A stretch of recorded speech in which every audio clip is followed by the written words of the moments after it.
Página 29, ponto C, os benefícios de justificação. Você lembra que estamos falando sobre diferentes pontos sobre justificação desse ponto e Paulo tem desenvolvido os argumentos em favor de justificação. Agora ele está falando dos benefícios que esta justificação traz para nossas vidas. Mais uma coisa sobre esse trecho. Esse trecho fala de manutenção da nossa justificação também. Porque, de certa forma, se você vê que tem grupos, por exemplo, como o Adventista, que fala que nós somos justificados pela fé, mas depende de nós manter esta salvação através de seguir a lei ou obras e, em outras palavras, se a gente pecar suficientemente, a gente podia perder essa graça que é estendida por nós. Agora, uma coisa que é muito importante que ele coloca aqui, ele coloca o passado, presente e futuro da nossa salvação e coloca isso em termos da graça de Deus. Porque se eu preciso manter minha salvação pelas minhas obras, daí salvação não é mais pela graça. Então vamos orar e colocar isso perante o Senhor nesse momento. Ó Deus, nós estamos gratos pela Tua bondade, pela Tua graça nas nossas vidas, porque sabemos que Tua graça não somente nos salvou, mas nos chamou, e Sua graça que está mantendo nossa salvação, segurando a gente. É a Tua graça que vai nos levar para nosso destino, nosso lar celestial. Nós queremos louvar e agradecer ao Senhor por isso e colocamos essa semente nas Tuas mãos, pedindo que o Senhor reforce essa ideia de justificação na nossa vida, para a gente entender a plenitude que o Senhor fez por nós. Abençoe esse tempo aqui, iluminando nossas vidas, em nome de Jesus. Amém. Se a semente 22 é Romanos 5, 1 a 5, há muitos benefícios de ser justificado, tanto os presentes quanto futuros. Há muitos benefícios de ser justificado, tanto presentes quanto futuros. Temos uma tendência de alegrar só quando tudo vai bem. Estamos felizes porque vamos para o céu, que temos acesso à presença de Deus agora, e devemos nos alegrar com isso. Mas não é somente isso o motivo para exultarmos, pois temos a alegria de saber que as próprias tribulações de hoje estão contribuindo para nosso amadurecimento. Eu acho que, em outras palavras, eu creio que um cristão sempre tem alegria no seu coração, tem paz no seu coração, e sai da sua boca palavras de gratidão por causa da sua posição em Cristo. E ele falou aqui, mas não é somente o motivo que exaltamos, pois temos a alegria de saber que as próprias tribulações de hoje estão contribuindo para nosso amadurecimento. Quer dizer, as dificuldades nos traz mais perto da intimidade com Deus e por isso nós nos alegramos. Os benefícios da justificação pela fé são presentes e futuros. Isso deve nos dar paz durante as dificuldades que enfrentamos. Sabe por que isso dá paz? É porque nós temos uma segurança nesse relacionamento. As dificuldades e tudo isso nós estamos vendo à luz de todo o seu plano. Então, nós vamos falar sobre esses benefícios, exercícios e perguntas. Conforme esse versículo, quais são os benefícios que temos através da nossa justificação pela fé? Conforme esse versículo, quais são os benefícios que temos através da nossa justificação pela fé? O que significa esta graça na qual estamos firmes? Esse é um trecho que tem lá dentro disso. Leia Tiago 1, 2 a 4. Quais são os benefícios do sofrimento? Tiago 1, 2 e 4 nós vamos dar uma olhada, porque, em outras palavras, a mesma ideia que Paulo apresentou nesses versículos. Peça a Deus por sabedoria para encarar o sofrimento conforme esses versículos descrevem. Então vamos para versículo 1. Paz com Deus. Justificados, pois, mediante a fé, temos paz com Deus por meio do nosso Senhor Jesus Cristo. Então, primeiro ponto na sua apostila fala, lá no meio da página 29, paz com Deus. Então, nota que ele falou a base, justificados, pois, mediante a fé. Então, ele está concluindo a parte que ele fez em capítulo 4, e chegando ao novo assunto. Esse pois está lá para um motivo, porque essa é uma transição. Quando ele começou a falar sobre esses benefícios, ele colocou o foco desse versículo é temos paz com Deus. Primeiramente, essa palavra paz é relacionada com a palavra hebraica shalom, que não é simplesmente os judeus nunca olharam dessa coisa como nós falamos hoje, de psicologicamente um paz interior, bem-estar, uma coisa muito subjetiva, mas é muito objetivo. Paz indica um relacionamento restaurado com Deus, indica salvação. Claro que essa salvação traz uma paz interior na nossa vida, mas a ênfase disso é um relacionamento restaurado. Nota, ele falou paz com Deus. Isso não significa somente uma ausência de conflito, mas aquela palavra shalom indica é um bom e excelente relacionamento. Antes éramos inimigos, mas agora a paz de Deus restaurou essa intimidade com Ele. Então, nota tempo presente, nós possuímos, nós temos para nosso próprio paz, intimidade com Deus, por meio de nosso Senhor Jesus Cristo. Ele é a gente que trouxe isso para a nossa vida.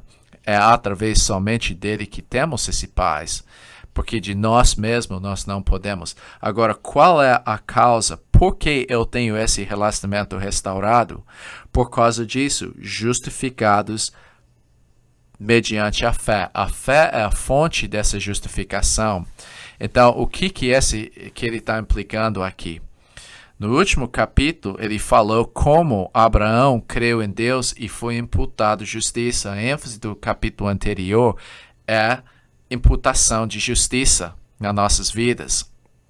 Agora, por causa dessa imputação de justiça, o que temos agora? Nós temos a capacidade de entrar nesse relacionamento, porque fazendo a gente justo, isso possibilita intimidade com Deus. Então, o primeiro benefício é que nós temos paz com Deus. E versículo 2, por intermédio de quem, de novo, mais uma coisa enfatizando que não somente nós temos paz e justificação perante Deus, mas ele fala também por intermédio de quem obtivemos igualmente acesso pela fé. Agora, esta palavra acesso é apenas usado 3 vezes no Novo Testamento, outros lugares está em Efésios. E a palavra acesso, ele usou, acho que é Efésios 2, 19, por aí, que ele falou nesse trecho, de fato ele falou em 2,19, que ele falou assim, já não sois estrangeiros e peregrinos, mas concidadãos dos santos e sois da família de Deus. Versículo 18, ele explicou, porque por ele ambos temos acesso a Deus, ao Pai, em um Espírito. Eu gosto da Trindade nesse versículo. Por ele, por meio de Jesus Cristo, ambos, judeus e gentios, temos acesso ao Pai em um Espírito. Para explicar essa palavra acesso, a palavra pode ser introdução, apresentação. E esta palavra está enfatizando um outro aspecto do relacionamento com Deus, o acesso. Você lembra do livro de Esther, quando Esther tinha que aproximar o rei para fazer um pedido acerca do povo dos judeus? Ela pediu oração por 3 dias, porque ela sabia, se ela tivesse esse acesso ao rei, se ela entrasse na presença dele e ele não estendesse o cetro para ela, ela poderia ser morta. Porque você não entra na presença de um rei sem ser convidado e sem ter esse apresentação formal. Então, ela arriscou sua vida fazendo isso. Agora, quem é que nos dá esse acesso? É Jesus Cristo. Ele nos dá essa introdução, e nota que ele fala aqui, ele mencionou que nós já tivemos esse acesso. No momento da nossa salvação, ele usou o tempo perfeito aqui para indicar que isso já aconteceu e ainda temos esse acesso a Deus. Alguns anos atrás eu usei isso como ilustração na parte do evangelismo, da apresentação disso, mas mais uma vez eu lembro que anos atrás o vice-presidente dos Estados Unidos foi pego numa corrupção quando ele era governador do estado de Maryland. Então ele tinha que entregar seu lugar e foi apontado acho que deputado federal no lugar desse vice-presidente dos Estados Unidos. E quando eles estavam passando isso na televisão, meu pai comentou, puxa, eu acho que meu tio Howard ia ficar muito feliz com isso. Eu perguntei o que é. Ele jogou futebol americano na universidade junto com o que é vice-presidente Ford. E eu falei, é mesmo? Ele falou, meu pai falou, se você vai lá em cima de forro, eu guardei alguns programas de futebol lá. E você pode achar uma foto dele junto com Howard, meu tio. Então eu fui lá, eu procurei essa revista, achei lá dentro da revista o meu tio Howard Triplehorn e o vice-presidente Ford. Ele eventualmente se tornou presidente. Então eu escrevi uma carta, eu queria que ele assinasse esse documento, era 1929. Então eu escrevi uma carta para o vice-presidente e falo, olha, eu achei esse velho programa, parabéns a ser novo vice-presidente, gostaria de passar no seu escritório para o senhor assinar isso, deixar lá.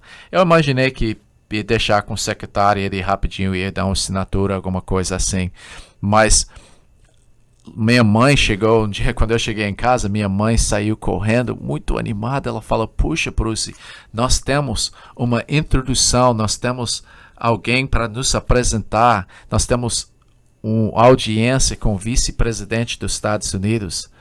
Isso foi uma coisa marcante na minha vida, que eu lembro que a gente foi lá na entrada desse prédio executivo, perto da Casa Branca, nos Estados Unidos, ao lado de fato, e mostramos nossa identidade.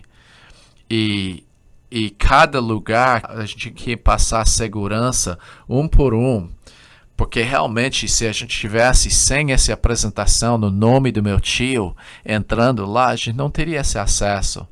Aí, quando chegamos lá no átrio, fora desse escritório, nós tínhamos que esperar lá até a secretária nos deu esse acesso e nos apresentou para o vice-presidente dos Estados Unidos. Eu estava com temor, sem palavras. Você sabe que é difícil para mim ficar sem palavras, mas realmente foi uma coisa incrível. Agora, imagine isso. Eu tenho acesso algo muito mais especial do que o escritório do vice-presidente dos Estados Unidos. Eu tenho acesso à própria presença de Deus. Eu vou não no meu próprio nome, eu vou em nome do Senhor Jesus Cristo e Ele me apresenta perante o Pai por causa do Espírito Santo na minha vida, conforme aquele versículo. Então, esse acesso é o segundo benefício da justificação. Então, por causa da justificação, eu tenho paz com Deus, eu tenho acesso a Deus e eu tenho segurança. Continuando, versículo 2, pela fé, eu tenho esta graça. E ele falou que esta graça é no qual estamos firmes. A palavra firme é também tempo perfeito. No momento da minha salvação, eu fiquei numa posição firme. A ideia dessa palavra firme é literalmente em pé. Esteme é a palavra grega que indica que uma pessoa está numa posição que não pode ser abalada. Uma pessoa em pé está firme. Agora, a firmeza da minha posição não é minha vontade, meu esforço, minha dedicação, mas a firmeza está por causa da graça de Deus. De mais uma vez, nota que ele falou que isso vem através de Jesus Cristo, no qual estamos firmes. Então, esse é O terceiro benefício que nós temos, a firmeza da nossa posição, que eu não posso ser tirado daquela posição. Então, continuando, tem mais um benefício aqui, que continuando no versículo 3, ele falou que e gloriamos na esperança da glória de Deus. Ok? Agora, o quarto benefício é a alegria. E a palavra alegria é exultação, é a mesma palavra que ele usou em 3:27, quando ele fala da jactância, mas no sentido aqui é que Deus é o alvo do meu júbilo, não eu mesmo. Então, eu sou alegre, em paz. Eu gosto dessa palavra alegria, tem várias palavras gregas que falam sobre alegria, mas é sempre ligado com salvação.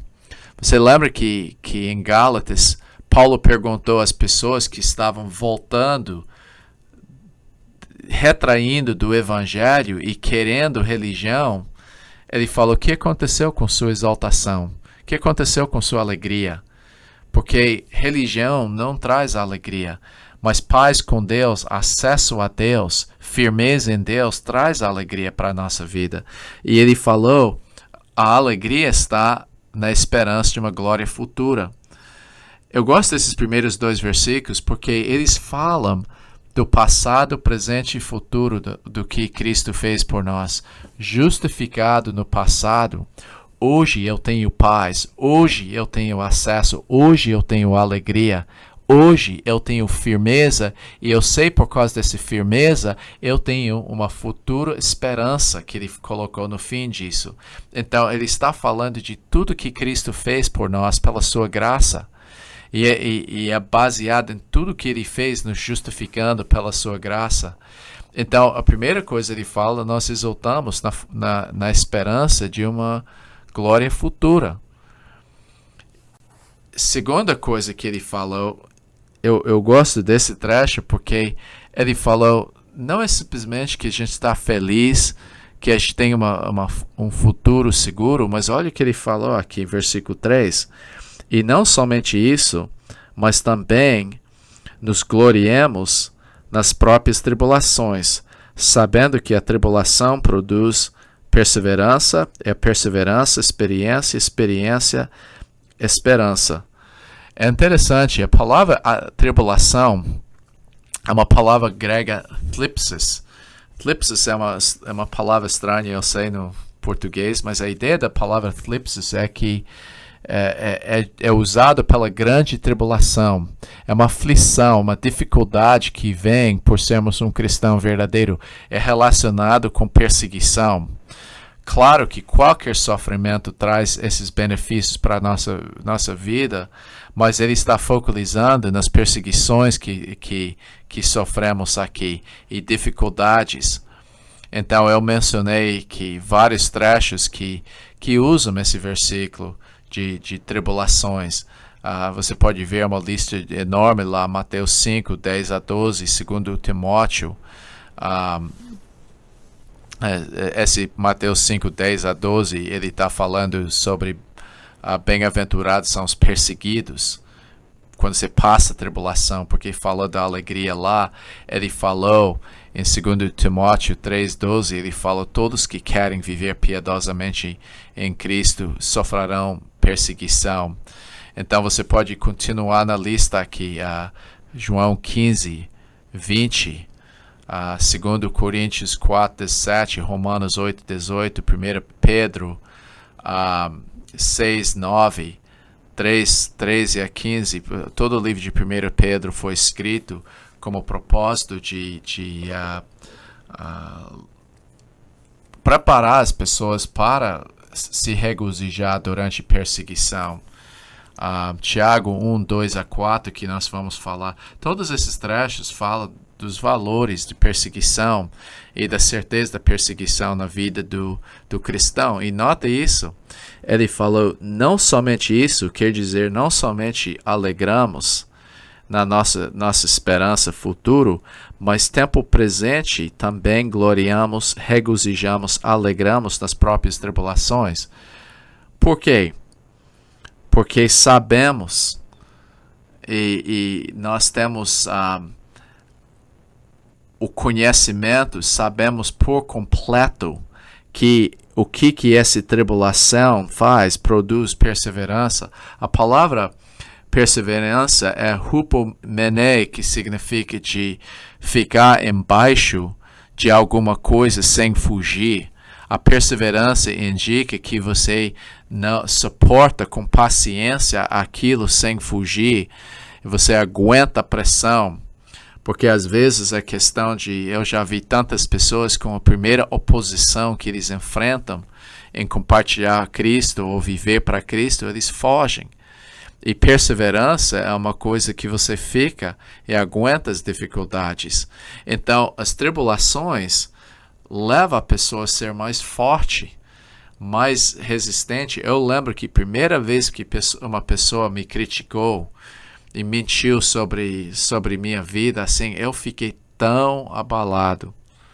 Essa coisa que eu não sabia o que fazer. Eu caí numa depressão, de fato. Eu lembro que era 3, 4 semanas que eu estava fora do serviço lá, falando figuradamente, porque eu não aguentei. Mas com o tempo, eu comecei a acostumar com as críticas, as dificuldades. Eu aprendi perseverança. Segunda coisa que ele fala que produz, ele fala em versículo 4, e perseverança, experiência.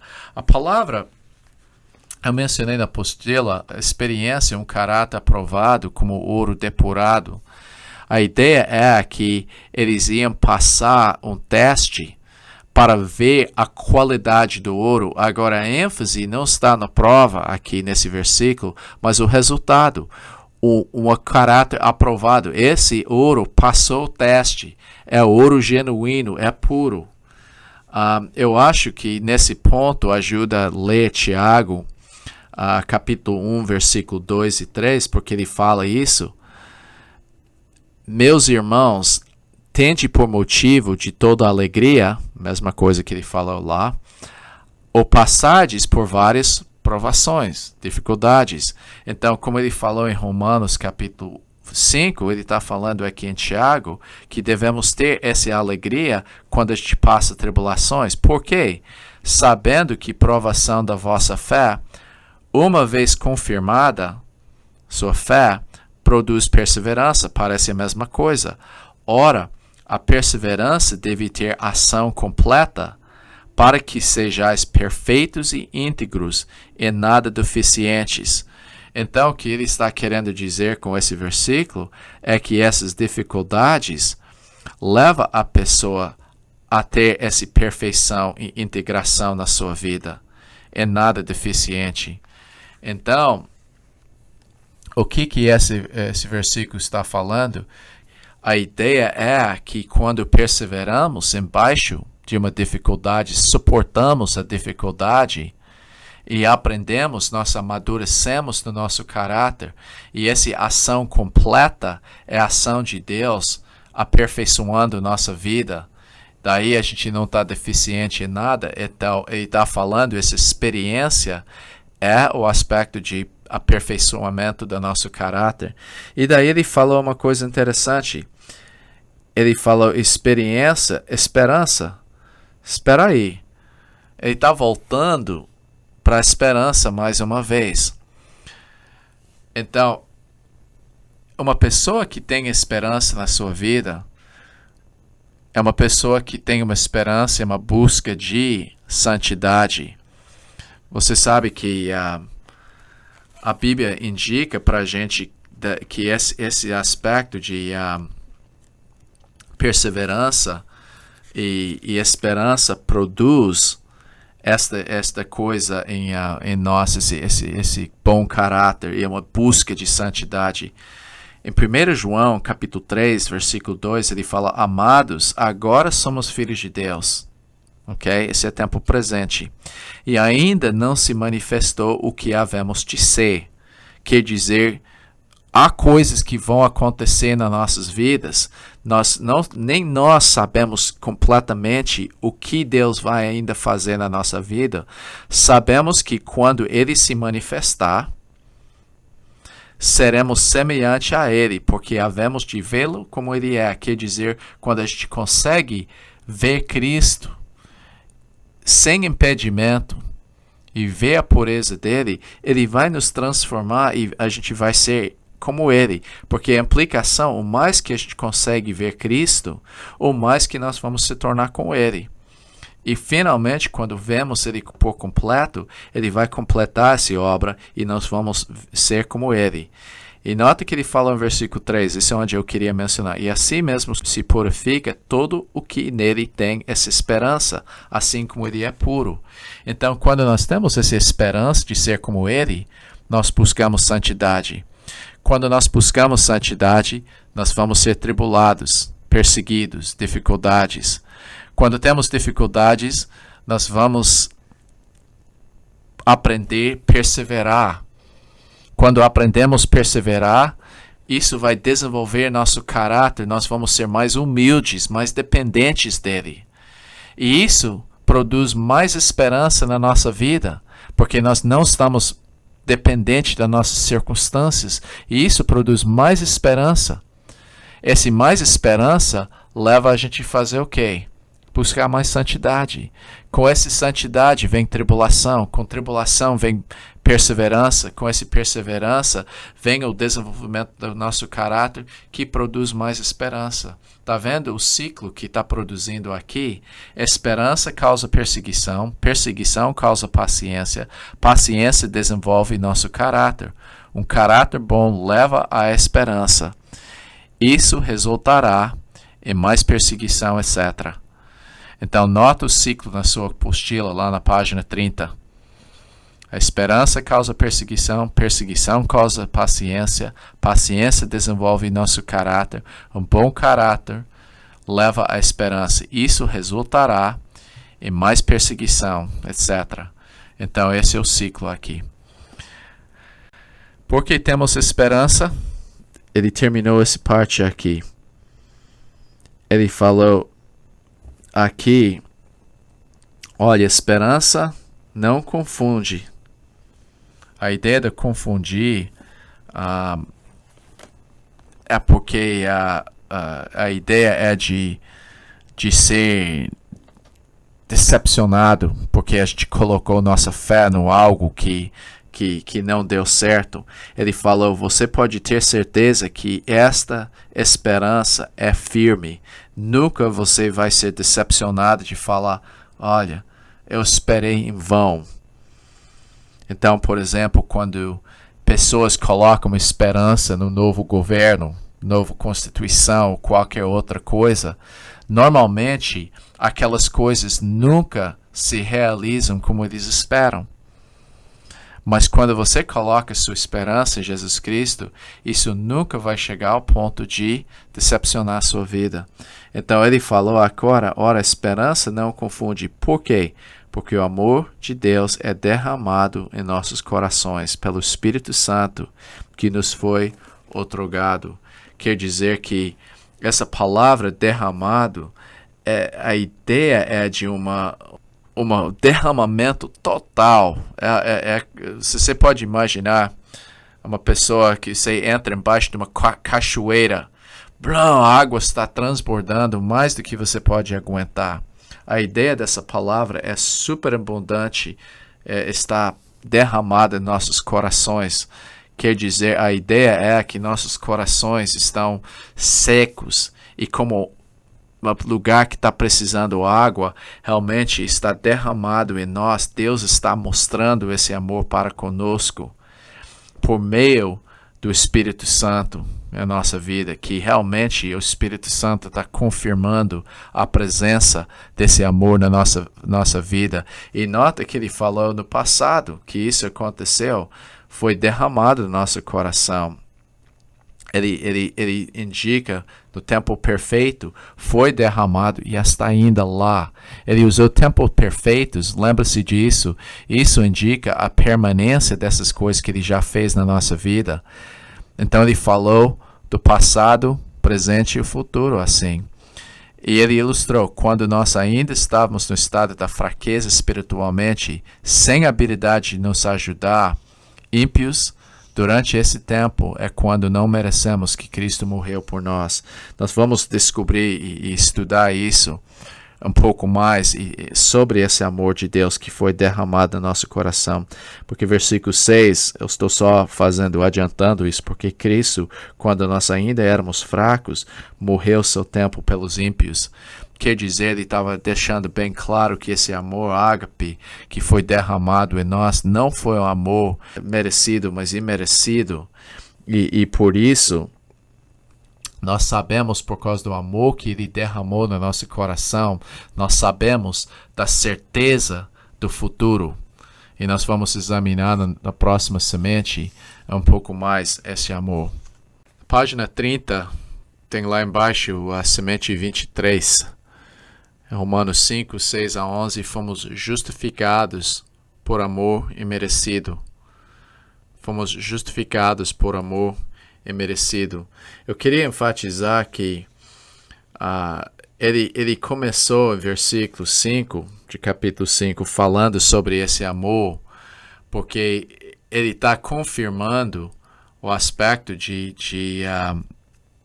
do amor sendo a razão que Deus derramou, este amor que mostra a certeza do nosso futuro. A ideia é, de todo esse trecho, se Deus amou a gente dessa maneira, quando nós não merecemos, imagina agora. Então, por isso, a ênfase desse trecho é muito mais agora. Então, ele transformou a nossa vida, e se ele amou a gente quando estávamos naquele estado, imagina agora. Então, fomos justificados por amor imerecido. E o fato que ele nos amou nesse momento é uma certeza que ele vai continuar esse amor no futuro. Porque aquele amor não é condicional que Deus deu para nós. Então, fomos justificados por amor imerecido. Vamos agradecer a Deus nesse momento. Deus, eu acho que a gente não compreende o amor que o Senhor derramou nas nossas vidas. A gente nunca vai entender e compreender o preço que levou o Senhor realmente mostrar esse amor e morrer por nós. Mas Deus, nós queremos descansar nesse amor incondicional. Eu confesso, muitas vezes eu penso que o Senhor ia me amar mais se eu fizesse mais trabalho para Ti, eu ler minha Bíblia mais, mas o Senhor é incondicional. Eu quero descansar e aprender mais sobre esse amor através desse estudo. Abra nossos olhos, Deus, para contemplar a grandeza do Teu amor que o Senhor derramou nas nossas vidas. Obrigado, em nome de Jesus. Amém. Semente 23 fala, fomos justificados por amor imerecido. É fácil amar as pessoas que são como nós, que fazem o bem para nós, pelo menos nos respeitando. Então, quando a pessoa trata a gente bem e mais como nós, e a gente tem muito em comum, é fácil amar esse tipo de pessoa. Mas que tal aquela pessoa que é diferente e não te trata bem, não te respeita? É muito difícil amar esse tipo de pessoa. Coloquei aqui, é fácil amar as pessoas que são como nós e fazem bem para nós, pelo menos nos respeitando. Mas o sacrifício de Cristo era uma demonstração do seu amor para conosco, claramente imerecido. Éramos mais do que indiferentes, pois éramos inimigos de Deus. Normalmente, quando há uma quebra de relacionamento, a pessoa ofendida precisa tomar a iniciativa de se reconciliar com quem foi ofendido. Quer dizer que aquela pessoa que é ofendida está esperando o outro chegar. Nesse caso, Deus, o ofendido, tomou a iniciativa, se tornando homem para nos reconciliar com Ele. Isso é amor e o motivo da nossa adoração. Então, isso é muito importante para pensar isso, de compreender seu amor e de entender que ele foi ofendido e ele tomou iniciativa. Nós éramos inimigos. Exercícios e perguntas, lá embaixo na página 30. Leia 2 Reis 6, 8 a 23. O que o rei queria fazer com seus inimigos? O que Eliseu fez com os inimigos? Por que os inimigos nunca mais atacaram Israel? Interessante essa história que Eliseu fez. Esse trecho, número 2, esse trecho representa 2 outros aspectos do sacrifício de Cristo. Estou falando desse trecho não de 2 Reis, mas de Romanos. O amor e reconciliação. Qual é o relacionamento entre esses 2 princípios? Amor e reconciliação. Agradeça a Deus por esse amor usando os versículos desse trecho de Romanos. Número 4, pense numa pessoa que não merece seu amor por causa de alguma ofensa. Faça um ato de amor para com aquela pessoa, manifestando assim o amor que Deus te estendeu. Então, é para você realmente pensar que esse amor que alguém estendeu para você. Então, ponto D, o amor de Deus é comparado com o amor humano. Eu vou ler versículo 6 mais uma vez e ter certeza que a gente cobriu esse versículo lá na última parte. Porque Cristo, quando nós éramos fracos, morreu ao seu tempo pelos ímpios. Então, ele está explicando a razão que essa esperança não pode decepcionar ou confundir a gente. E ele comparou com o amor humano. Ele falou quando nós éramos ainda, a palavra que ele usou aqui, fraco. A palavra fraco significa uma pessoa que é moralmente, espiritualmente incapaz de se ajudar. Então ele falou, quando éramos fracos, morreu a seu tempo pelo ímpio. Uma pessoa ímpia, a palavra, você provavelmente já sabe da palavra que eu gosto, eusebeia, que é uma pessoa que vive no temor de Deus. Ele é bom adorador de Deus. Mas a pessoa asebeia é uma pessoa irreverente, uma pessoa desligada com Deus. Então você pode ver os 2 lados aqui, uma pessoa ímpia e uma pessoa fraca. Então, não somente a pessoa é incapaz, mas a pessoa é indiferente para com Deus. E ele falou que o que ele fez por nós quando éramos nessa situação. Então, é muito importante para marcar isso na sua Bíblia. Se eu fosse você, eu marcaria a palavra fracos e ímpios, porque esses são enfatizados. Daí ele comparou com o amor humano. Dificilmente alguém morreria por um justo. Quer dizer que ele está falando uma pessoa não com disponibilidade. É raríssimo para alguém morrer para uma pessoa justa. Quer dizer, uma pessoa que faz boas coisas, talvez beneficiando a sua vida. Mas ele falou nesse trecho que, pois poderá ser que alguém, pelo bom, alguém se anima a morrer. Bom é mais forte do que justo. Justo é mais ênfase no exterior, que a pessoa faz uma boa coisa, então talvez ele é um homem que ajuda as outras pessoas. Mas ele está falando, esse não somente faz o que é correto, mas para dentro a natureza dessa pessoa é de excelente caráter. Então, eu coloquei na apostila, é praticamente impossível que alguém morra por um homem reto, mas é possível que uma pessoa possa chegar ao ponto de morrer por alguém que tenha um bom caráter. Ele usou, não necessariamente vai acontecer. É difícil, mas pode ser. Ele usou modo subjuntivo de indica que é muito difícil que talvez aconteça. Mas ele falou em versículo 8, mas Deus prova o seu próprio amor para conosco pelo fato de ter Cristo morrido por nós, sendo nós ainda pecadores. Então, nota que essa palavra indica que nós éramos pecadores. A ênfase está nessa palavra ainda. Então, ele estava falando que nesse momento que nós estávamos nesse estado que é classificado como pecador, e nota, ele já chamou a gente ímpio e fraco, agora ele falou que éramos pecadores.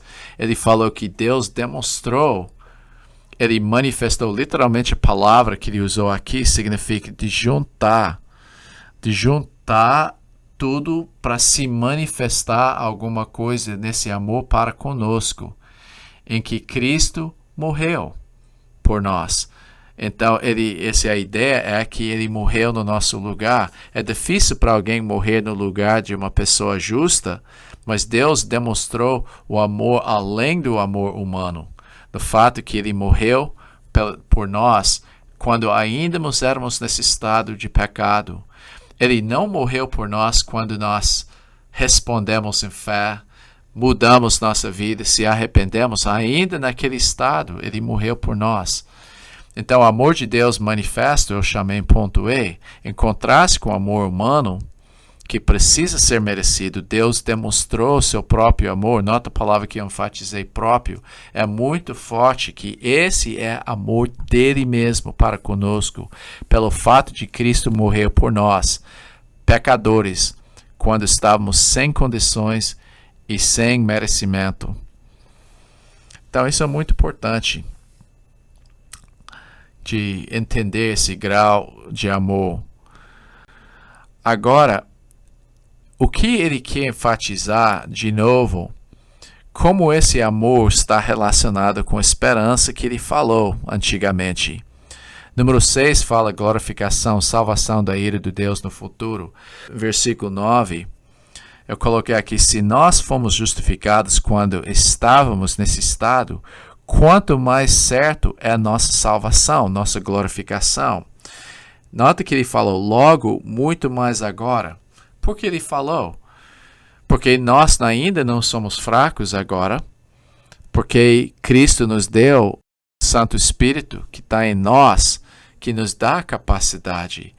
Nós não somos mais assabeia, ímpios, mas somos justos e retos. Nós somos adoradores agora.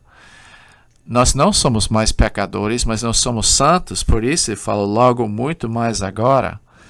Esse versículo está falando de um grau muito mais elevado. Esse é que nós chamamos instrumental de diferença. Esse está falando, se ele amou a gente tanto dessa maneira, quanto mais agora. Nota que ele falou, qual é nosso estado agora? Ele falou, sendo justificados pelo seu sangue. Se ele amou a gente quando éramos nesse estado, imagina agora que somos justificados pelo seu sangue. Ele falou, ainda é mais certo que seremos por ele salvos da ira.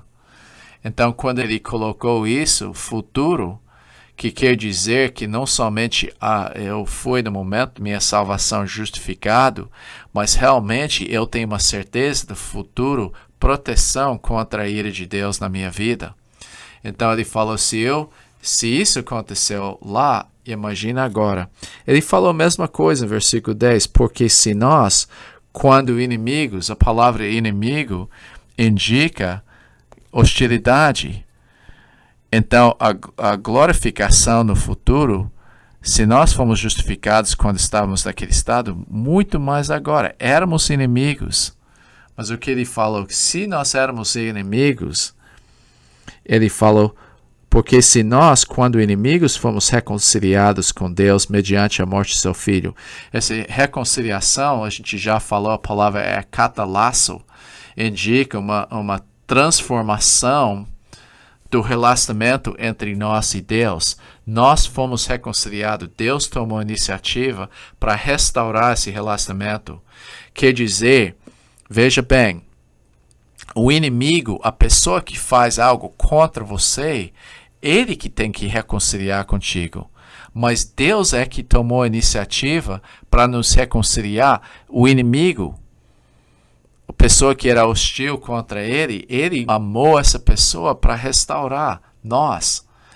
Ele falou, nota mais uma vez, muito mais, pode sublinhar essa palavra na sua Bíblia, muito mais, porque se quando éramos inimigos ele fez isso, muito mais agora, estando já reconciliados, seremos salvos pela sua vida. Quer dizer, ele está falando do futuro salvação, e está falando desse aspecto da nossa glorificação. A salvação que ele está falando aqui é glorificação. Ele falou, se ele fez isso, muito mais certo é agora que ele já reconciliou a gente, quanto mais certo é que nós vamos ser salvos por sua vida. E nota, essa palavra vida é Zoe. Isso implica aqui que a vida da sua ressurreição habita em nós. Nós fomos restaurados dessa maneira. Então, nota que ele está falando aqui, que ele falou, esse era seu estado. Você era fraco, ímpio, pecador, inimigo.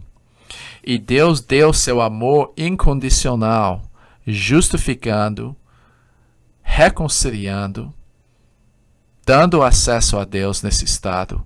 Então, se ele amou você nesse estado, muito mais certo é que o amor dele vai continuar na sua vida, esse amor imerecido, para te salvar no futuro. Salvação da ira de Deus no futuro, no sentido de uma glorificação. Daí, Paulo terminou esse trecho com adoração. E não isso apenas. O que é?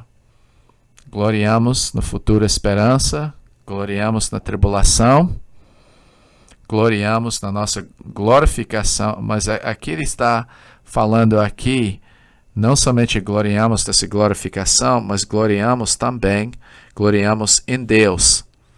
Ele é objeto da nossa adoração. Por nosso Senhor Jesus Cristo, quer dizer, por meio dele nós podemos adorar, por intermédio de quem acabamos agora de receber reconciliação. Quer dizer que nós agora temos recebido essa reconciliação com Deus. É um fato histórico que já recebemos nessa época. Então nós temos essa alegria em Deus. Agora, revisando essa parte aqui, você pode ver que os benefícios de Cristo é número 1, paz com Deus. Número 2, acesso a Deus. Número 3, segurança. Em Romanos capítulo 2, daí ele começou, versículos 3 a 5, nós temos alegria, mas alegria em quê? Nós temos alegria na esperança do futuro, nós temos alegria nas tribulações, nós temos realmente outro benefício, não somente a alegria, mas nós temos a esperança e amor de Deus e uma certeza da glorificação com Ele. Então, há muitos benefícios. Esse trecho está cheio de benefícios que ele está falando e o grande ênfase desse trecho é a segurança da nossa posição. Se Ele nos colocou isso sem merecimento pela sua graça, é uma certeza que nós vamos continuar assim. Então, exultamos na esperança do futuro glória, exultamos nas tribulações porque estamos firmes no seu amor e nosso futuro, e finalmente exultamos em Deus. Ele colocou essas três coisas como objeto e motivo para a nossa adoração. Então, para esse CD um momento e agradece a Deus pela segurança da sua posição. Lá embaixo da página 31 tem ponto D, porque a gente tem falado sobre justificação, os benefícios de justificação, como a justificação é imputada para nós. Agora, como a justificação é aplicada?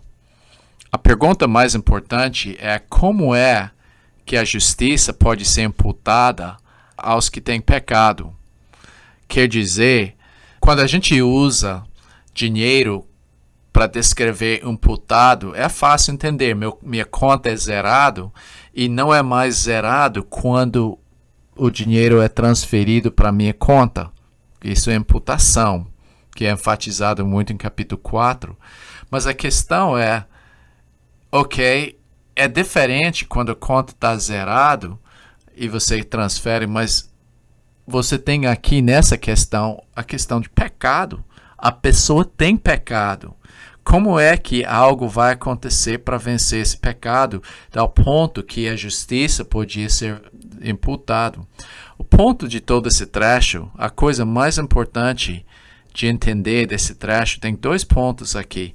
Número 1, pecado não é o resultado de a pessoa transgredir a lei. Quer dizer, a transgressão da lei é o resultado do pecado que já existiu na vida da pessoa. Então ele deixou isso claro. E ele está falando qualquer ato de transgressão ou estado do pecado, o estado da graça é muito mais forte. E ele está comparando isso, um ato de justiça da parte de Cristo é muito mais forte do que o efeito de um ato de pecado da parte do Adão. Então, o ponto desse trecho aqui é de como essa justiça é aplicada à pessoa por meio da graça. Então, eu coloquei aqui, a pergunta mais importante é, como é que a justiça pode ser imputada aos que têm pecado? Paulo comparou a maneira como o pecado de Adão foi imputado a nós, quer dizer, um ato de transgressão transferiu o estado de pecado para todos, primeiramente em nossa natureza e depois nos atos práticos, que manifestam a realidade dessa imputação. Então, nós somos pecadores, primeiramente em nossa natureza e depois nos atos práticos. Esses que manifestam a realidade dessa imputação. Então, número 1, Adão e o efeito do seu pecado. Romanos 5, 12 a 14. Semente 24. Romanos 5, 12 a 14. Todos herdaram o estado do pecado de Adão. Mesmo que não tivesse a lei para definir o pecado, todos herdaram o estado de pecado de Adão, mesmo que não tivesse a lei para definir o pecado. Deus, eu agradeço, Senhor, muito pelo livro de Romanos, que é um raio-x que vai na profundeza do nosso coração de mostrar o estado pecaminoso do ser humano. Eu agradeço que Tua graça é mais forte do que nosso pecado. Tua presença na nossa vida é mais forte do que o efeito do pecado de Adão. Eu peço, Deus, que o Senhor ilumine nossas mentes para compreender isso, abrindo os olhos do nosso espírito para compreender essas verdades. Tem pessoas que falam que esses trechos aqui em Romanos são os mais difíceis do livro, mas com o Senhor nos orientando não é tão difícil. Então, estamos na Tua dependência, Deus, para compreender essas coisas. Eu oro pelas pessoas que estão escutando, que o Senhor ilumine suas mentes cada vez mais, que esse livro continue a servir como motivação de andar contigo. Colocamos isso perante o Senhor, em nome de Jesus. Amém. Todos herdaram o estado de pecado de Adão, mesmo que não tivesse a lei para definir o pecado. Antes de fazer qualquer coisa, já éramos pecadores por causa da transgressão de Adão, que nos fez escravos do pecado. A lei não existia antes de Moisés para definir com precisão as ações pecaminosas, mas o estado do pecado existia. Quer dizer, antes de eu ter consciência de coisa, quando eu nasci no estado do pecado, por causa da transgressão do Adão. Não era coisa que eu fiz que me fez pecador, mas era o estado que eu herdei do Adão. Essa razão que falamos, nós somos pecadores não porque pecamos, mas pecamos porque somos pecadores. Então, a lei não existia antes de Moisés. A lei chegou lá para definir exatamente o que é uma ação pecaminosa. Mas mesmo assim, mesmo sem essa lei, o estado do pecado ainda existia. Então, a morte é a consequência do pecado no mundo e evidencia a sua presença. O fato de que as pessoas morreram antes de Moisés é evidência que todos herdaram o estado pecaminoso de Adão, mesmo que não tivessem a lei. Nossas ações eram uma consequência do nosso estado. É essencial que conheçamos nosso estado para sermos transformados por Jesus. Então, esse trecho liga muito o aspecto da morte e pecado. Ele dá evidência que o pecado existe porque há morte. Então, isso que nós herdamos de Adão. Exercícios e perguntas. Leia João 11. Jesus chorou por causa da consequência do pecado. A morte do seu amigo. Pense no amor que levou Jesus a agir para tirar esse sofrimento que as irmãs experimentaram por causa da separação. O primeiro choro que Jesus fez era mais... Ele estava irado do fato que os judeus estavam chorando e lamentando com a pessoa sem esperança, mas quando ele foi para o túmulo, a palavra que Jesus, mais curta da Bíblia, né, que Jesus chorou, basicamente ele não pranteou, mas ele lagrimou. E ele lagrimou por causa do dor, do sofrimento que morte vem, e isso que levou Jesus a chegar. Também leia 1 Coríntios 15, 50, 58. Agradece a Deus pela vitória sobre a morte. Passe 15 minutos andando no cemitério. Considere todos esses corpos estão lá por causa de Adão. Pensa no sofrimento dos amigos e parentes dos que morreram. Dá uma olhada no cemitério. Não sei se você já parou para olhar e examinar. Examina as datas. Não faz diferença agora se viviam 1 ano ou 90. De qualquer jeito, já estão mortos e a maioria esquecidos. Pense na sua mortalidade e alivia sua vida à luz da eternidade. Eu acho que é uma boa experiência de andar no cemitério e refletir sobre o sofrimento e como a vaidade de vida é. Pessoas que viviam todo esse tempo e pensa nisso. Pega uma perspectiva da eternidade. Eu estou tentando na minha vida olhar no mundo ao meu redor pela ótica de Deus mais e mais. E é muito importante para a gente examinar nossas vidas e avaliar isso. Eu li uma coisa hoje de manhã que eu achei interessante. O homem estava querendo ir para um lugar muito perigoso para ser um missionário. E o amigo dele falou, olha, você pode ser comido por canibais lá. E o homem olhou para ele e falou, olha, você está bem, ficando idoso também como eu, e não vai demorar muito para seu corpo morrer e ser comido pelos vermes lá no chão. Ele falou, olha, eu prefiro servir o Senhor e se for necessário, meu corpo podia ser... Faz diferença se é comido por canibais ou comido pelos vermes. Vai ser comido de qualquer jeito e vai ressuscitar um corpo glorioso. E eu prefiro gastar minha vida no serviço do Senhor. Achei interessante essa frase, muito interessante. Eu pensei nisso, de pensar na morte e o propósito das nossas vidas. Agora, começando em 5:12, portanto é interessante, porque eu vejo que ele está realmente fazendo esse portanto com mais uma transição do passado, que ele está falando aqui, que pode ser que ele está falando da necessidade de reconciliação, explicando como Cristo reconciliou a gente, mas é um novo assunto. Portanto, assim como por um só homem entrou o pecado no mundo. Nota que ele está falando, esse um só homem que ele está falando sobre Adão.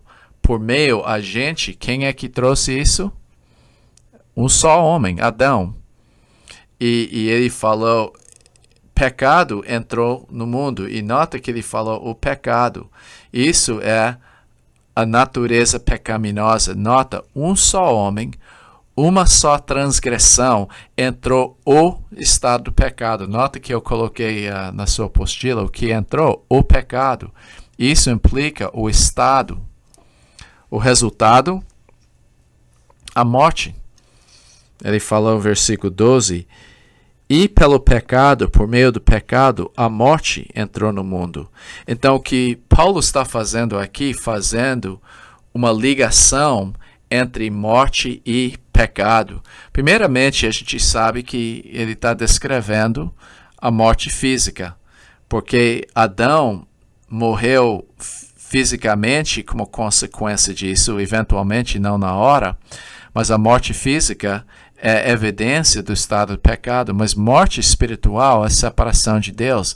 Como Isaías 59:2 fala que seu pecado criou uma separação entre você e Deus. E você tem a morte eterna, que é chamado em Apocalipse 20:14, segunda morte.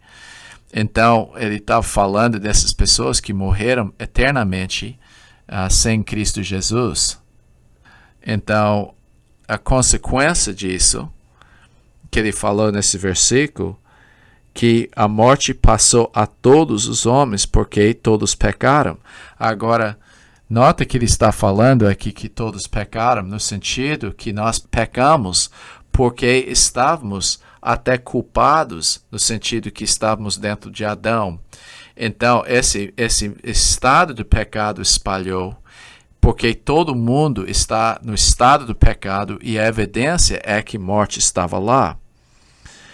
Agora, para reforçar isso, de comprovar isso, ele usou o versículo 13, porque até ao regime da lei havia pecado no mundo. Como é que a gente sabe que havia pecado no mundo? Por causa da presença da morte. Então, o pecado estava presente antes da lei.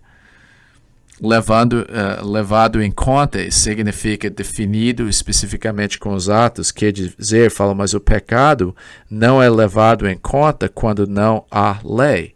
Esse versículo é um pouco difícil, mas a ideia é que onde não há lei não há transgressão.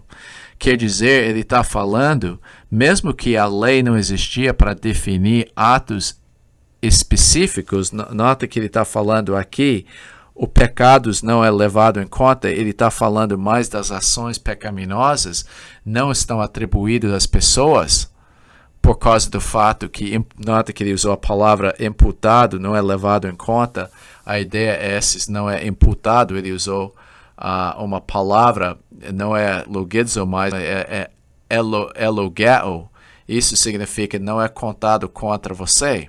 Agora, pensa nisso, é óbvio que todas as pessoas antes da lei eram pecaminosos. Por quê?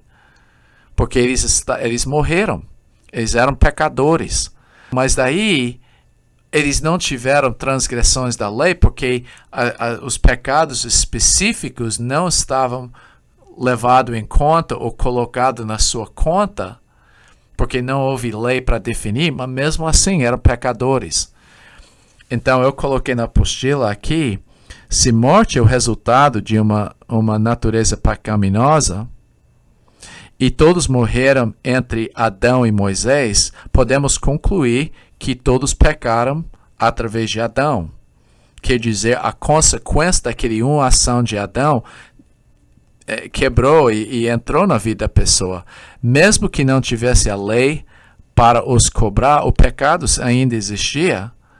A morte não vem de atos pecaminosos, mas de uma natureza pecaminosa.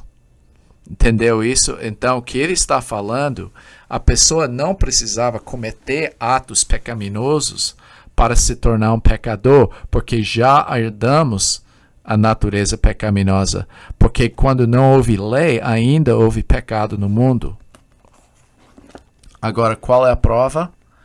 Entretanto, reinou a morte desde Adão até Moisés.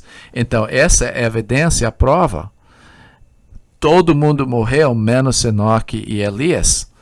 Mas o reino universal da morte estava dentro desse grupo entre Adão e Moisés. E nota, a razão que ele falou isso é porque não houve uma lei para definir ações pecaminosas.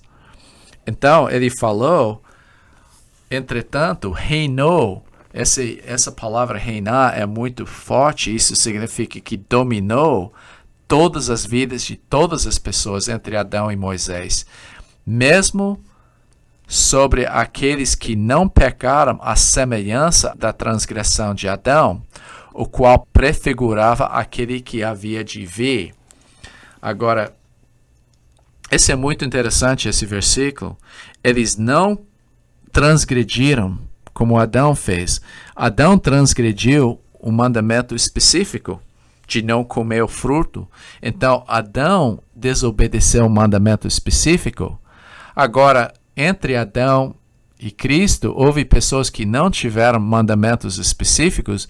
Houve mandamentos, mas eles não precisavam transgredir como Adão fez, porque eles viviam vidas pecaminosas e eles estavam embaixo do pecado porque estavam embaixo da morte.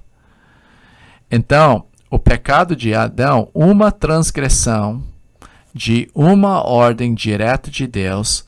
Os outros pecaram, mas não da mesma maneira. Quer dizer, entre Adão e Moisés houve ações pecaminosas, mas essas ações pecaminosas não eram dos mesmos tipos de transgressão que Adão cometeu.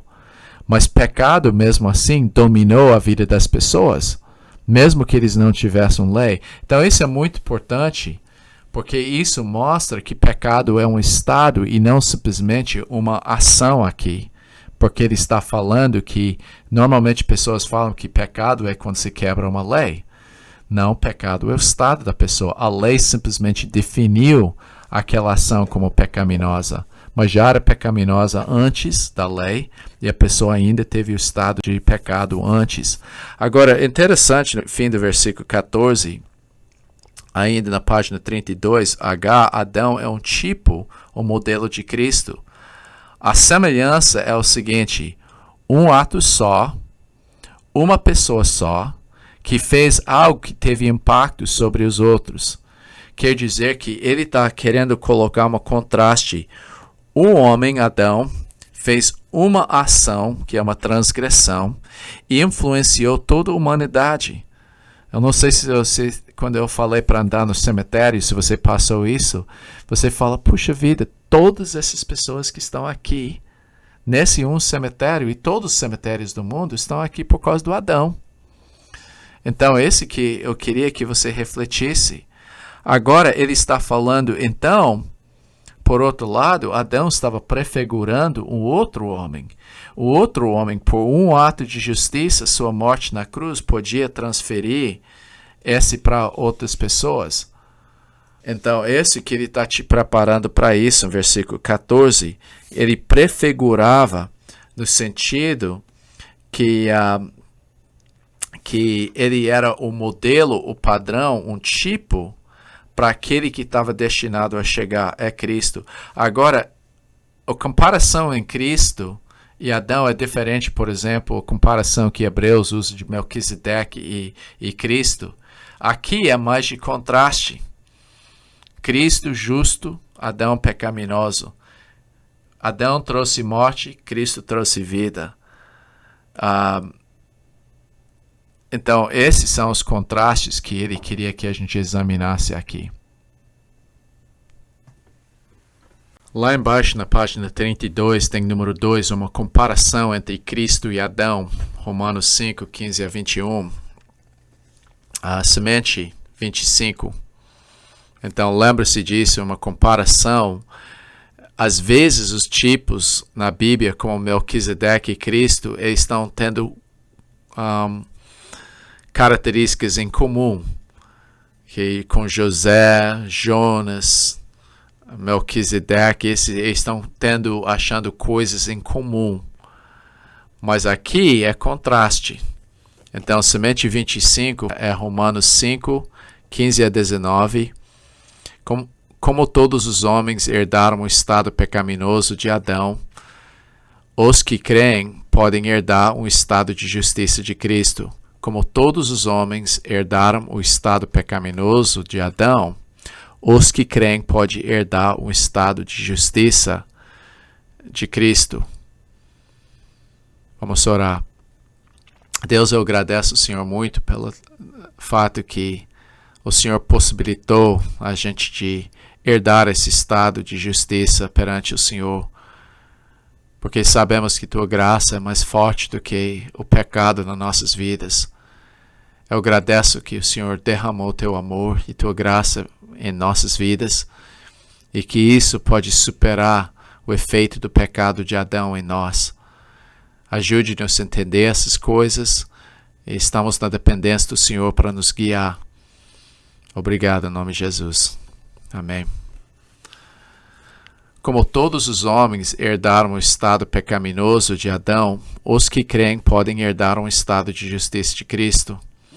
Se o pecado de Adão deixou todos no estado de pecado, é possível que o sacrifício de Cristo passe a sua justiça para todos os que creem. Então, essa é a comparação. Adão pecou, passou esse estado.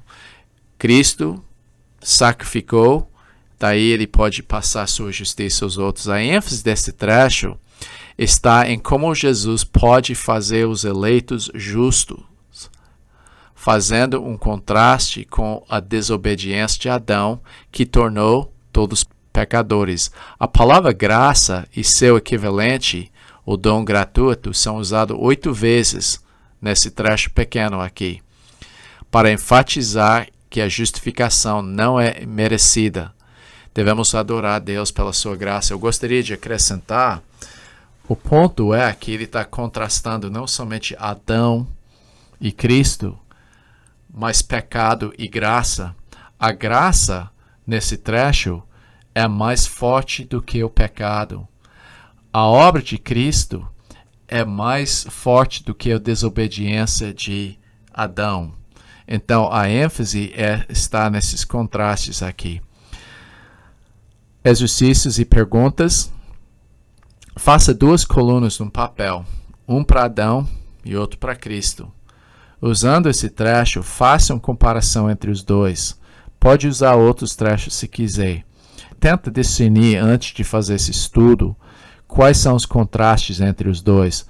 Passe um tempo com seu parceiro compartilhando o que tem aprendido sobre amor e graça nesse capítulo. Adorem a Deus e o agradecem pelas coisas que compartilharam. Então é para você falar com outra pessoa tudo. Eu acho que periodicamente é para você estar com seu parceiro, acompanhar um ou outro nessas coisas. Versículo 15, ele colocou todavia. Esse todavia é a ala no grego que indica um contraste muito forte. Todavia, não é assim o dom gratuito como ofensa. Então ele falou, mas, mesmo que está comparando Cristo, o dom gratuito, a graça, a palavra que ele usou é carisma. É um dom que recebe pela graça. Então, é a mesma palavra usada sobre os dons espirituais, mas aqui o dom gratuito que ele está falando é a graça na salvação. Ele falou, é como a ofensa é transgressão. Nota, Adão cometeu uma só transgressão, ele desobedeceu à lei. Mas o dom gratuito não é como isso, é em contraste dos dois. Ele falou, explica isso aqui no trecho aqui. Como eu coloquei ponto A na página 33, o contraste na qualidade, a graça não é como a transgressão. Nota que ele usou a palavra transgressão, desobediência. O dom é grátis, sem motivo, um presente. Ele falou aqui como, porque se pela ofensa de um só morrem muitos. Então ele está falando isso, daí a palavra-chave é aqui, muito mais. Isso indica que a graça é mais forte, a graça de Deus e o dom pela graça. Nota, ele usou essencialmente graça e o dom pela graça são a mesma coisa, mas ele queria mais uma vez enfatizar que a graça de um só homem, Jesus Cristo, foi abundantemente sobre muitos. E nota uma coisa interessante sobre esse versículo. Tem várias coisas aqui. Número 1, a palavra charis, que é a palavra para graça. A palavra charis é usada 3 vezes, ou seu equivalente, carisma ou charis. Ele usou 3 vezes nesse versículo. E nota que ele usou ofensa 2 vezes. E ele está contrastando aqui o efeito dos dois. Ele falou, todavia, em contraste, não é o dom como ofensa, dom gratuito como ofensa, porque se pela ofensa de um só morreram muitos. Nota aqui, para ficar o paralelo muitos, ele colocou aqui. Mas esse primeiro muitos aqui é todos, porque ele deixou isso bem claro. Por uma ofensa, todos morreram. Então, a ideia aqui é o contraste aqui na qualidade. O dom gratuito é diferente da qualidade da ofensa.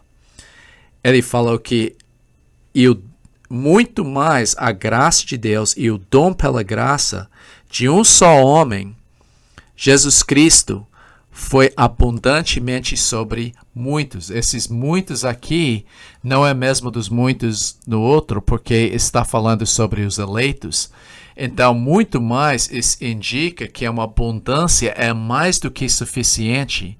Então, o ponto desse versículo aqui é a graça é mais forte do que a transgressão.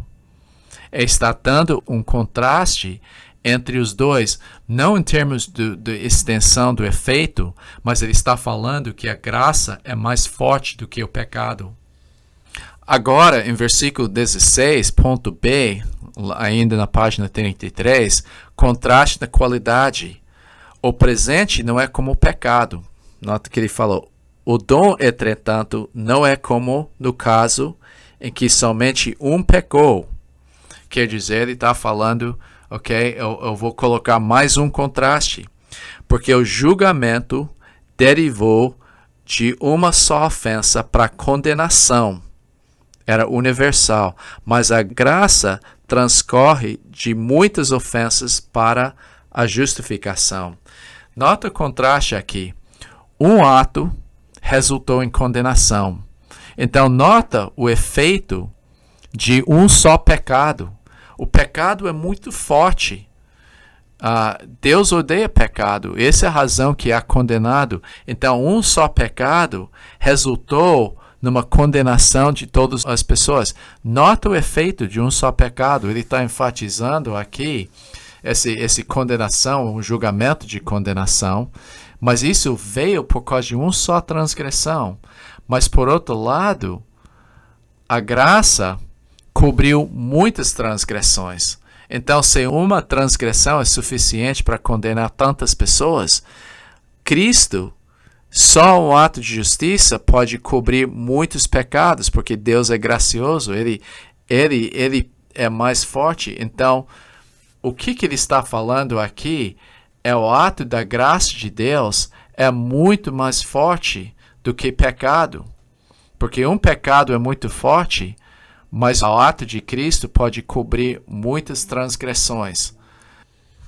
Deixa-me dar um exemplo meio absurdo, mas talvez ajudaria. Vamos supor que você tem um torneio internacional de lutas. E nessas lutas, um argentino consegue ganhar uma luta contra 5 chilenos. Um argentino consegue vencer uma luta, 5 chilenos contra um argentino e o argentino ganha. Porque nota o efeito, como você vai falar, puxa, aquele argentino é muito forte, porque ele ganha de 5 chilenos de uma vez. Então, você pode concluir que nessas lutas aconteceu várias vezes, um argentino ganhou de 5 chilenos. De repente, você tem um brasileiro que ganha de 5 argentinos. Então, você pode concluir que, puxa, olha o efeito. Se um argentino ganha de 5 chilenos e um brasileiro ganha de 5 argentinos, olhe como é forte. Isso que é o ponto disso. Se Adão cometeu uma transgressão e teve tanto efeito, Jesus Cristo, ele venceu de várias transgressões, então ele é muito mais forte. Então, esse é o ponto do versículo 16, o contraste de qualidade. Versículo 17 faz um contraste de resultado. Se pela ofensa de um, e por meio de um só, reinou a morte, e nota que ele falou, a potência, o efeito dessa uma transgressão é o reino da morte. Ele falou muito mais os que recebem a abundância da graça e o dom da justiça reinarão em vida por meio de um só, a saber, Jesus Cristo. Então, desse versículo, ele está dando um contraste do efeito. Nota a palavra que é chave daqui é o reino. O reino da morte era o resultado de uma transgressão. Nosso reino é uma certeza de vida. A condição, os que recebem ou se beneficiam da graça, não é tomar posse. Isso mostra que todos é muitos aqui. Então, o que eu estou falando aqui, ele simplesmente está falando, essa é uma realidade, ele está falando aqui muito mais. Nota a questão que está sempre falando, se uma ofensa fez isso, muito mais que vai ser o resultado da graça. A graça e o dom da justiça reinarão em vida por meio de um só, a saber, Jesus Cristo. Ele está falando do reino em nossas vidas. Veja bem, antes de conhecer Cristo, pecado reinou na nossa vida e morte reinou nas nossas vidas. Ele está colocando essas duas coisas. Olha, ele está falando, o resultado é que vida reina nas nossas vidas e justiça reina agora, em contraste, porque o efeito da obra de Cristo nas nossas vidas é muito mais forte do que o efeito do Adão. Para pensar nisso.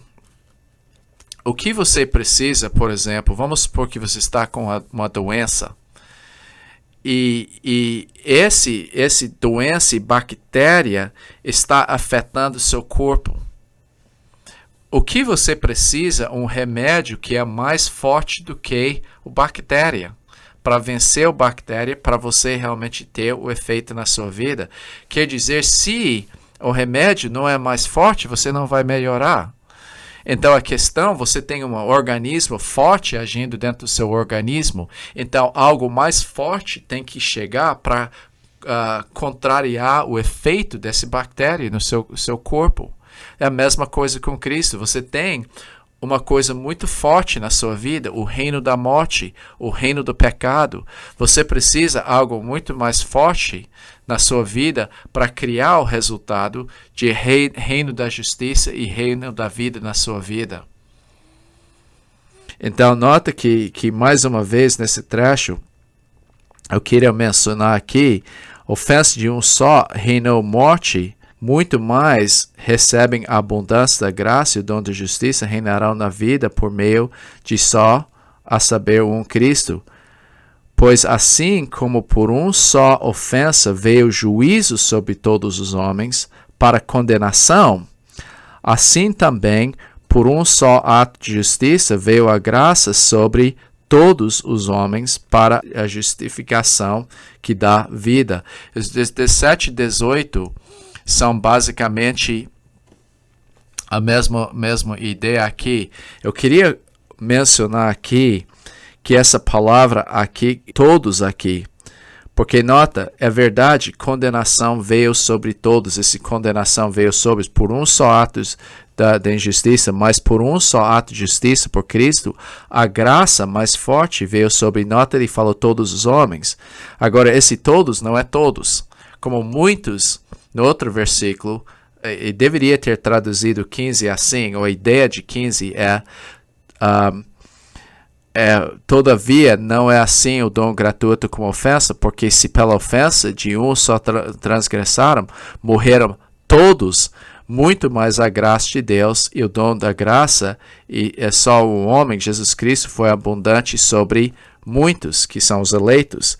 Como também aqui, em versículo 18, assim como também por uma só ofensa veio o juízo sobre todos os homens para condenação, assim também por um só ato de justiça veio a graça sobre muitos os homens para justificação, quer dizer, a salvação que dá vida.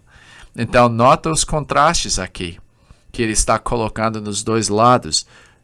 Pecado, justiça, morte, vida, juízo, justificação. Todas essas coisas são contrastes, mas para preservar isso, ele sempre colocou todos e todos nos dois lados do argumento, ou muitos e muitos dos dois lados do argumento, porque o efeito de Adão veio sobre todos, é universal. O efeito da morte de Cristo não vem sobre toda a humanidade, mas vem sobre só os eleitos. Então, essa é uma coisa importante para entender. Eu mencionei lá no ponto D, no meio da página 33, o resumo aqui em 19, porque como pela desobediência de um só homem, muitos, aquele muitos deve ser todos, né? Porque é universal, se tornaram pecadores. Assim também, por meio da obediência de um só, muitos eleitos, os eleitos, se tornarão justos. Nota aqui, ele está falando do aspecto do pecado e da justiça. Então, um homem transgrediu e desobedeceu. Essa desobediência significa recusar dar ouvidos. Uma só vez, todos foram constituídos pecadores. É uma condenação universal. Um homem, Cristo, fez um só ato de justiça e obedeceu. O efeito desse um só ato de justiça é muito mais forte. Os eleitos foram justificados e serão constituídos justos. E o resultado é vida. Então, eu mencionei que ele usou o futuro progressivo, que quando ele falou esse versículo 19, se tornarão justos. Nós chamamos esse verbo em tempo futuro, mas é que chamamos futuro progressivo. Quer dizer, ele está implicando no momento da salvação, eu vou ser progressivamente mais justo na minha prática. Então, essa razão que ele usou o futuro, porque se ele estivesse só falando do fato que eu sou justificado, ele coloca isso no passado. Mas aqui ele está falando de uma vida reta que progressivamente eu vou adquirir.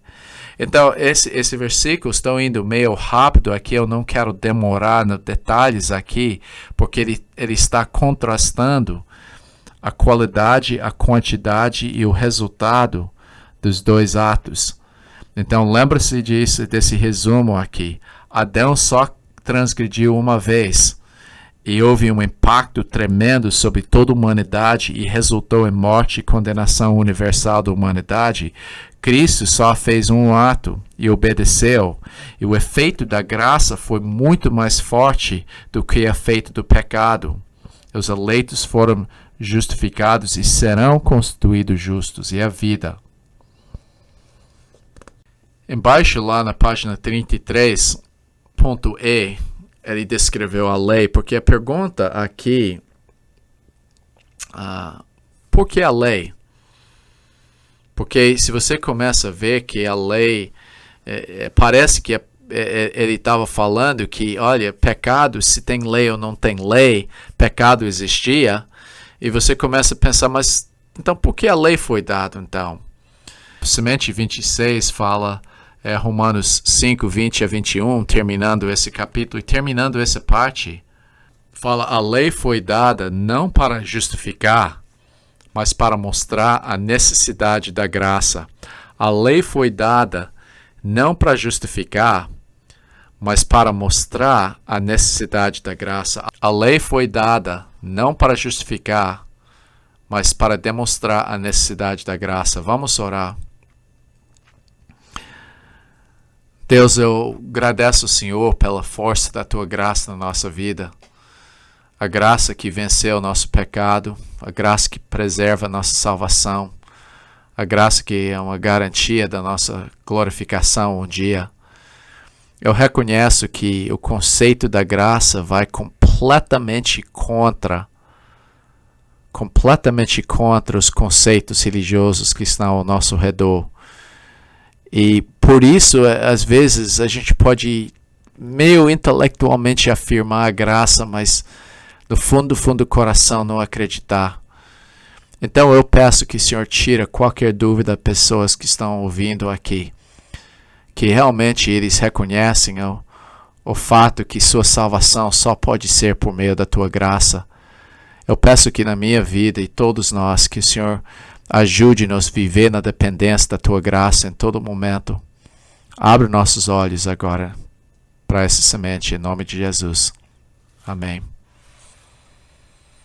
Semente 26. A lei foi dada não para justificar, mas para mostrar a necessidade da graça. A lei não veio para salvar, mas para destacar o pecado.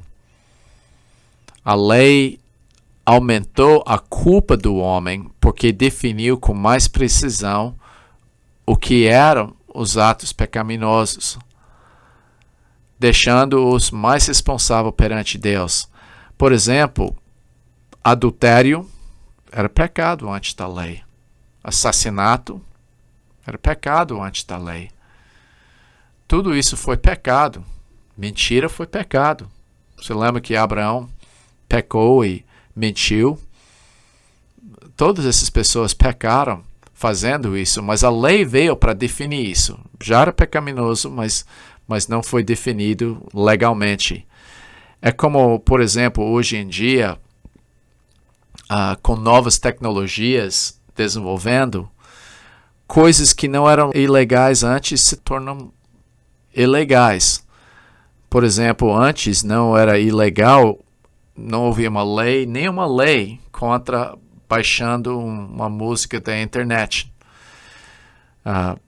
Mas agora há uma lei sobre isso. A razão que existe esta lei é porque antes era ilegal de copiar músicas quando não comprou, mas agora houve uma nova tecnologia, nova maneira de fazer, e a lei tinha que chegar para definir isso como ilegal, porque algumas pessoas falam, não há lei contra isso.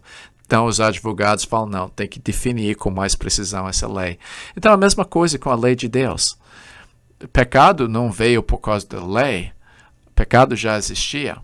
Então, versículo 20 fala, sobreveio a lei para que avultasse a ofensa.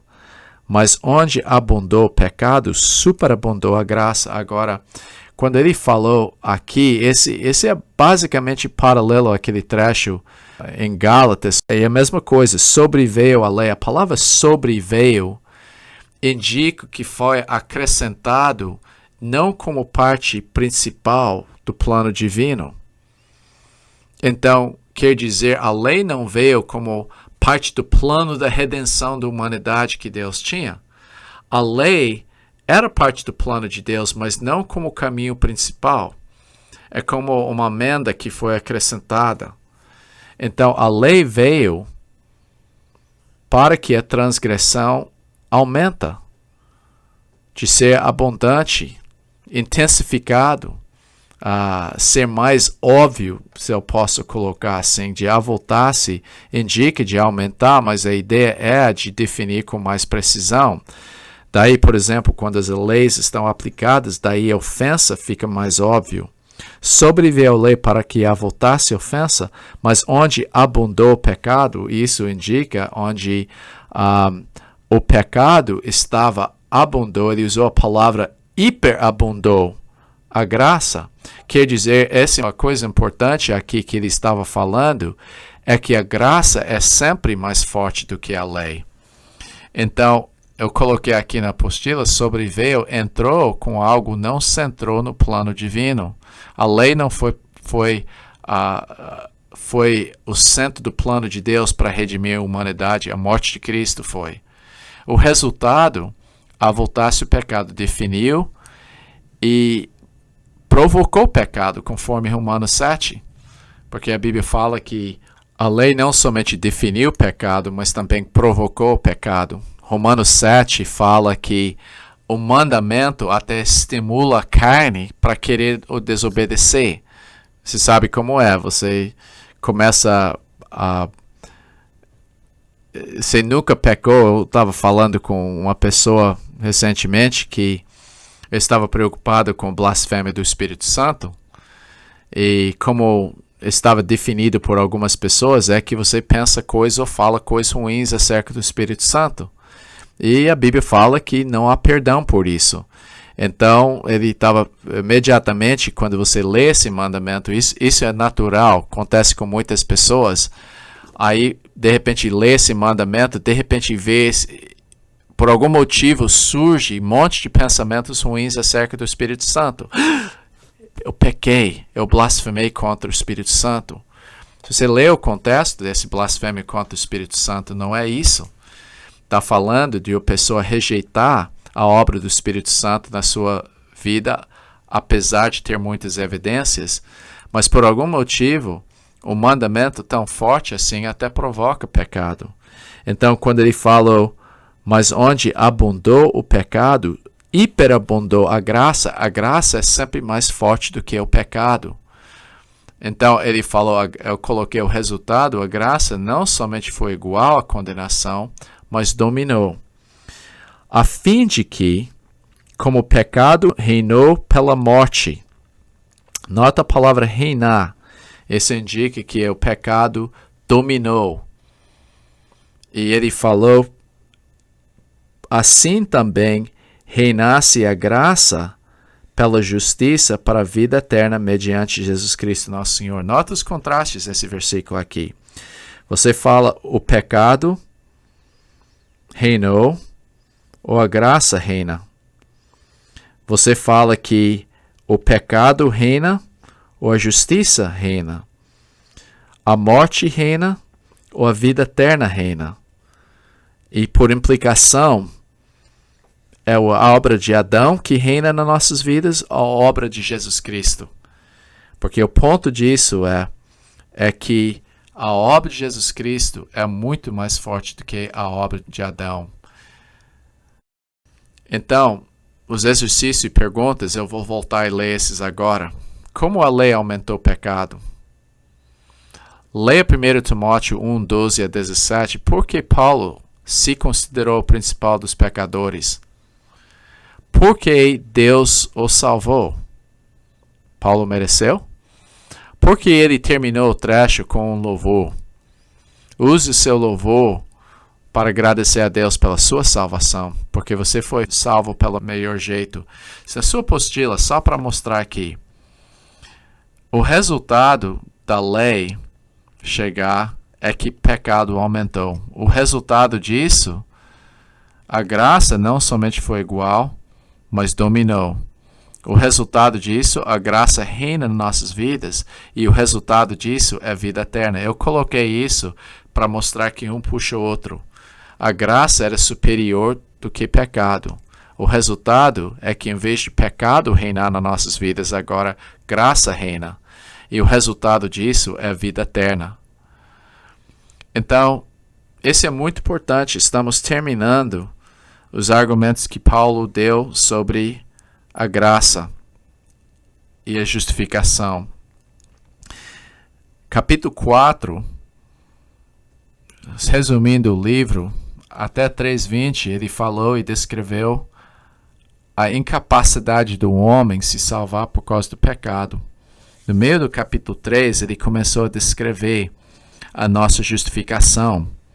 E ele mostrou como essa justificação era completamente imerecido, como foi uma propiciação, como foi uma reconciliação, como foi uma justificação. Ele descreveu e usou todas essas palavras de falar que isso foi agora, sem lei, a justiça de Deus se manifestou. E ele descreveu como essa justiça é imputada na nossa vida. Em capítulo 4, usando a vida de Abraão, ele mostrou como a justiça é imputada. Em ênfase, capítulo 4, é logizomai, a imputação da justiça de Deus numa pessoa imerecida. Capítulo 5 mostra de como esse é feito nas nossas vidas, quais são as implicações de ser justificado assim, quais são os benefícios que traz para a nossa vida. E ele mostrou como os efeitos dessa graça é mais forte na nossa vida. Quando eu leio essa última parte aqui, que onde estava transgressão, superabundou a graça, essa é a beleza do Evangelho, sabe? Porque o mais pecaminosa que a gente era no passado, o mais que Deus mostra o poder da tua graça nas nossas vidas. Por exemplo, Deus parece que tem prazer de pegar vidas extremamente pecaminosas e mostrar o poder da sua graça para realmente não somente perdoar aquela pessoa, mas para transformar aquela pessoa numa nova pessoa em Cristo Jesus. Eu sempre lembro desse versículo uma vez que eu fui convidado por algumas mulheres para fazer uma visita. E eu pensei que a senhora, eu estava querendo encorajar as senhoras na área de evangelismo, então eu fui. E eu pensei que a pessoa estava esperando e aberto para uma pregação, né, da palavra de Deus. E quando eu cheguei lá, eu descobri que as senhoras não tinham avisado outra senhora que eu estava chegando. Então eu vi que a mulher estava chateada com a visita, não somente minha presença, mas das próprias mulheres. Acontece que ela era uma esposa de um membro da igreja. Então o que aconteceu é que ela ficou... Eu vi que o jeito dela estava muito de aborrecimento. Então eu comecei a conversar com ela. Falei, deixa eu perguntar uma coisa. Como foi seu marido antes de conhecer Cristo? Ele é assim, mulherengo, não sei o que. Ela falou um monte de coisa sobre ele. Não prestava atenção. Como ele está agora? E ela tinha que admitir que ele melhorou bastante. E eu expliquei para ela, eu quero que a senhora saiba alguma coisa. Ele não melhorou porque ele abraçou uma religião. Ele não melhorou porque ele começou a adquirir regras religiosas para governar a sua vida. Cristo transformou sua vida, mudou seus desejos. Eu falei, por exemplo, minha vida. Antes de conhecer Jesus, eu fumava maconha e uma das senhoras foi... Ela ficou chocada que eu falei isso. E eu vi que ela estava perturbada. Mas eu vi que quebrou um gelo com a mulher. Eu falei, olha, Deus pegou minha vida. Um jovem que nem estava aí com Deus. E ele transformou minha vida agora. E eu não deixei de beber, fumar maconha, fazer outras coisas, xingar e as outras coisas que eu fiz. Eu não era horrível, viu? Mas eu não deixei todas essas coisas por causa do fato que eu abracei uma religião. Eu abracei essas coisas porque a graça de Deus na minha vida foi mais forte e transformou minha vida. Se Deus podia pegar um jovem assim e transformar numa pessoa que vai para outro país para pregar o evangelho, a graça de Deus é muito forte. E a senhora me repreendeu quando eu saí de lá. Eu falei, olha, o que você acha? Eu vi que a senhora gostou, porque eu podia mostrar como a graça de Deus transformou minha vida e é capaz de transformar a vida dela.